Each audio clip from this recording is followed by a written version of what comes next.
Late in the afternoon on the 3rd of September 1939, the passenger liner SS Athenia was steaming in the Atlantic after having left Glasgow on the 1st and making calls at Belfast and Liverpool. She was heading for Montreal and Quebec with 1,417 people on board, consisting of 1,102 passengers and 315 crew.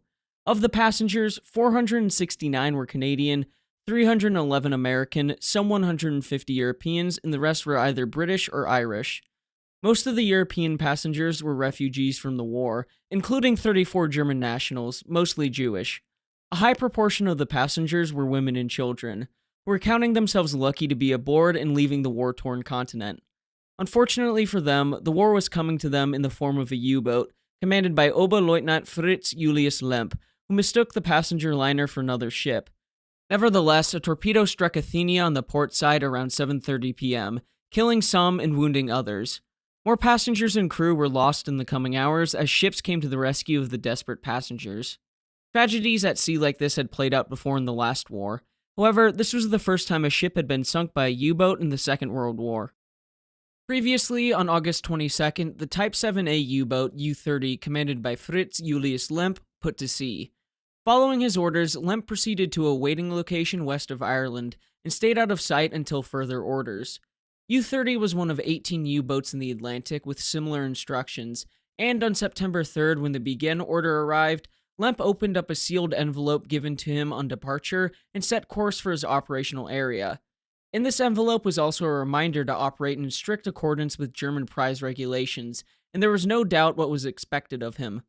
Lemp had been in command of the U-boat for almost a year and had obtained the respect of his crew and his superiors. Moving to his patrol area, Lemp found it empty.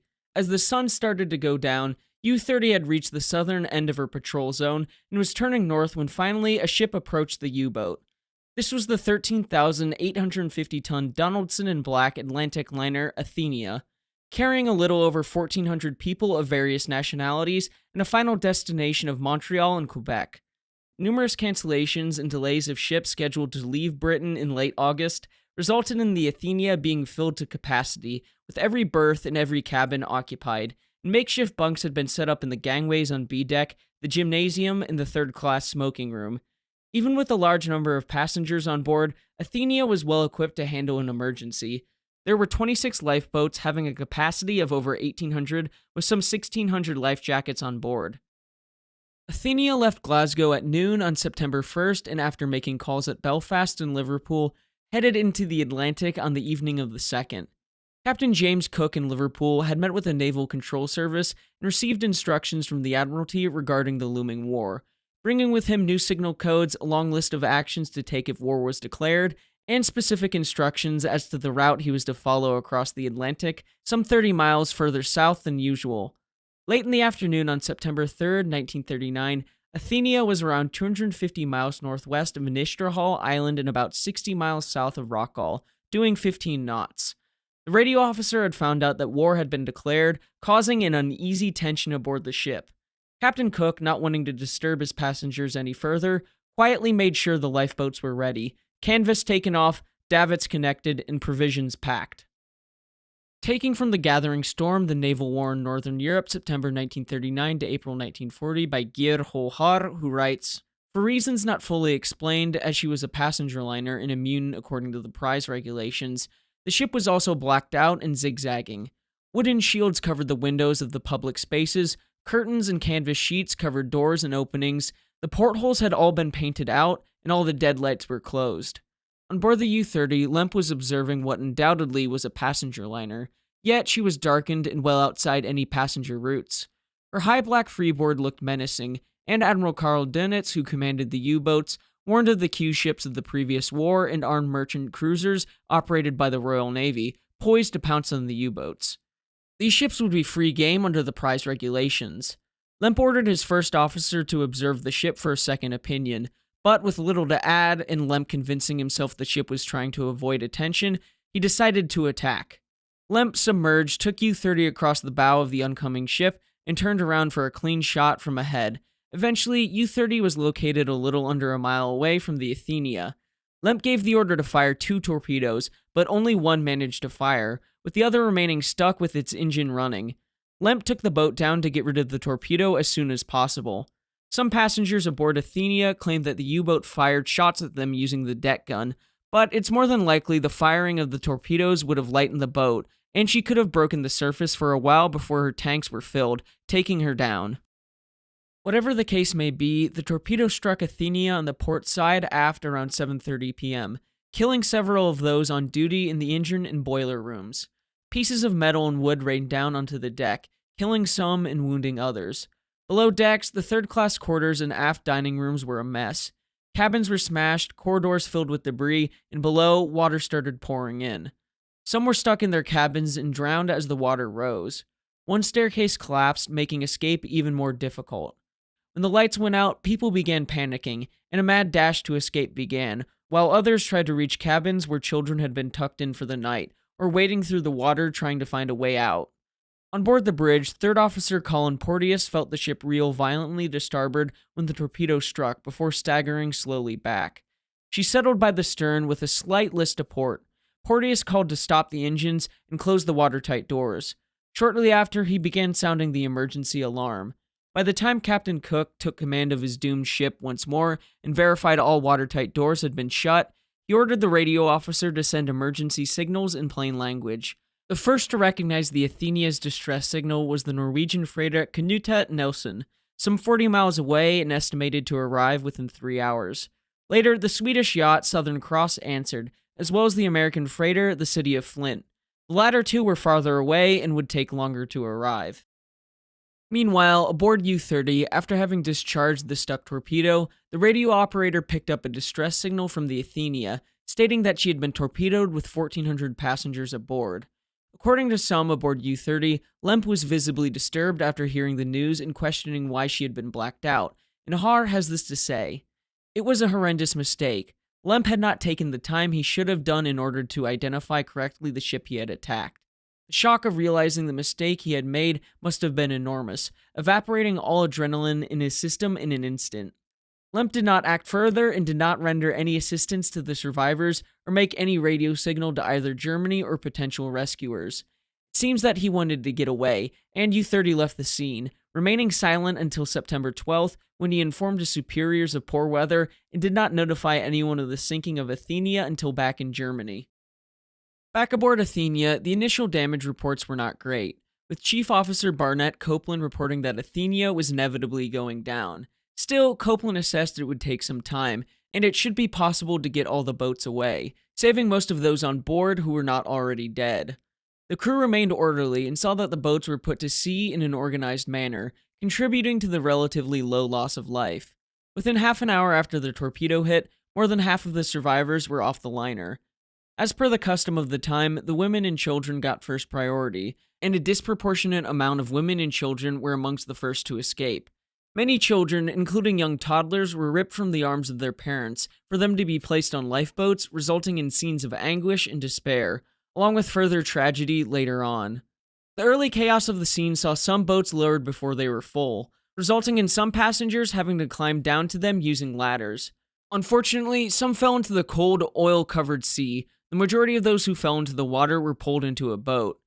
Through the heroic efforts of the crew, power was restored from emergency sources, and lights could be used, ensuring that all 26 boats got away.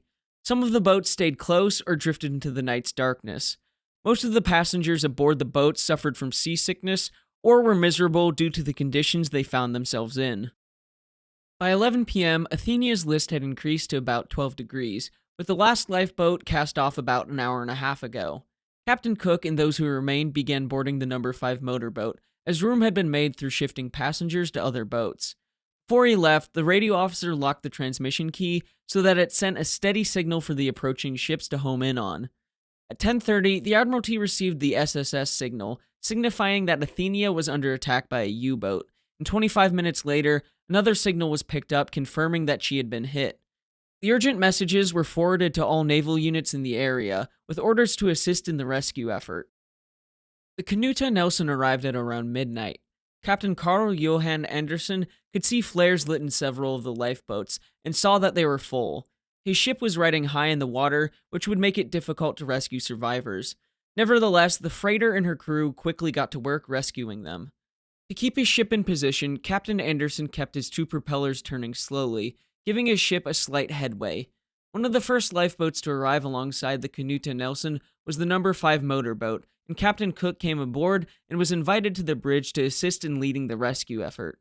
Other lifeboats began to approach, and rope ladders were thrown over the side so that survivors one by one could climb to safety on the freighter. By 4 a.m. on the 4th, lifeboat number 5A was nearing the Canuta Nelson. Several empty lifeboats were next to the freighter, and number 12 was being unloaded. The Norwegian crew motioned to 5A to move away and wait their turn. However, 5A, which carried largely women and children, ended up very close to the blades of the slowly turning propellers, with the top of the propellers extending out of the water. Just then, a lifeboat was reported sinking ahead of the Canuta Nelson. With it being reported with urgency, Captain Cook rang the engine telegraph for full ahead, just in case, as he nor Captain Anderson had seen it. Lifeboat 5A's hawser became taut and snapped under the strain of the now moving ship. Despite the frantic shouts from the deck to stop the engines, it was too late, and 5A drifted into the propellers and cut it to pieces. Of those who were not killed instantly, they were left to drift behind the Canuta Nelson, with only less than a dozen rescued. 2.5 hours later, the Swedish yacht Southern Cross arrived and began to take on survivors. The survivors arrived in a different world, as the Southern Cross was a luxury yacht, and were offered hot drinks and dry clothes of all sizes. The Southern Cross was much smaller than the Norwegian freighter, and thus rolled gently in the Atlantic. Because of her small size, it made the stern come close to the water every time a wave rolled underneath her hull. Unfortunately, because of this, another tragedy unfolded, as the number 8 lifeboat ventured too close while waiting for her turn to be emptied, and one large swell sent the stern of the Southern Cross crashing down on her, throwing some 50 people into the water, most of whom were young children. Seeing this, several of the small crew of the Southern Cross jumped into the water and began pulling people into empty lifeboats, saving around 40 of them, while another person did the same, Polish refugee Isaac Stotland, as he and his wife were in another lifeboat close to the number 8 lifeboat when it was hit. On board that lifeboat were Stotland's children. Diving into the frigid water, Stotland managed to save 12 children, sadly none of them his own, as they were among those who did not make it. As the morning light came, 2 British destroyers arrived on the scene, Electra and Escort. The Electra started hunting for the U-boat while the Escort began picking up survivors.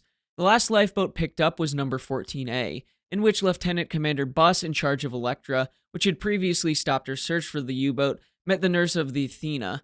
Going over the list of survivors, they discovered that a woman was most likely left in the sickbay after having fallen down a ladder before the attack, suffering a concussion.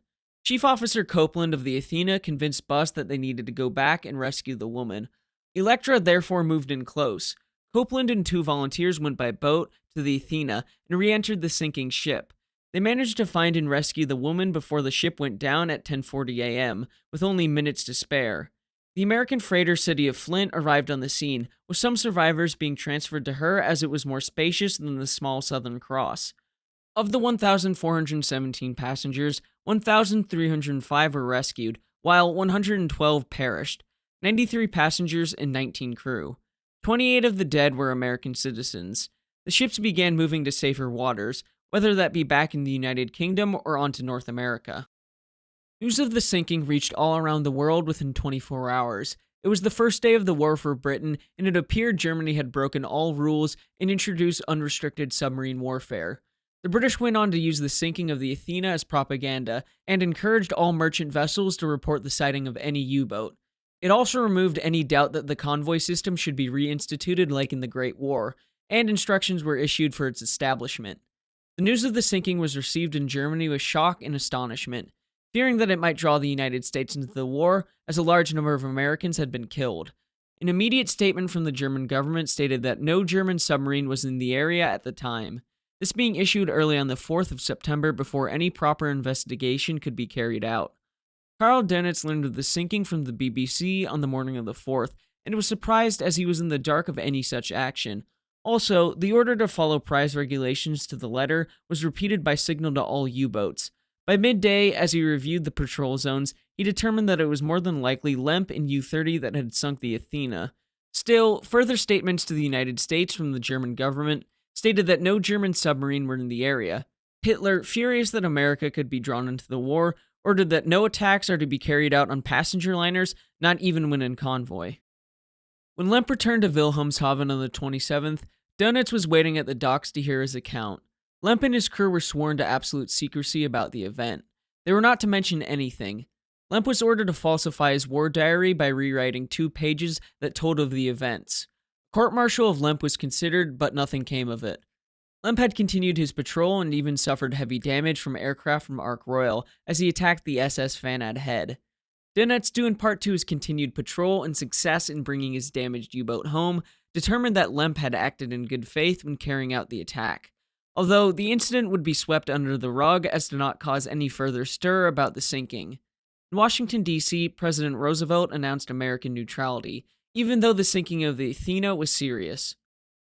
To close out the video, I would like to ask you all what you think of the sinking. As for me, I'm going to state something that I repeat in controversial videos. As a disclaimer, I'm not a historian, I do not have a degree, and I have never claimed to be one. I do my best to select sources, of which a majority of them are secondary sources, and therefore I use my best judgment to sift through the information they present. I will always try my best to give you all factual information. Finally, one of U-30's crew, Adolf Schmidt, who was later wounded and landed in Iceland, ending up in Allied captivity, wrote an affidavit read at Nuremberg. Apart from myself, Oberleutnant Hinch was in the tower when I saw the ship after the attack. I observed that the ship was listing and saw many commotions on board the torpedoed ship. I believe 1 or 2 torpedoes were fired, which did not explode, but I heard the explosion of the torpedo that hit the liner. Oberleutnant Lemp did not surface until after nightfall. The sinking of the Athena started the long and ferocious Battle of the Atlantic, something that would last until the end of the war in Europe. Thank you all for watching, and until next time, my friends, have a great week.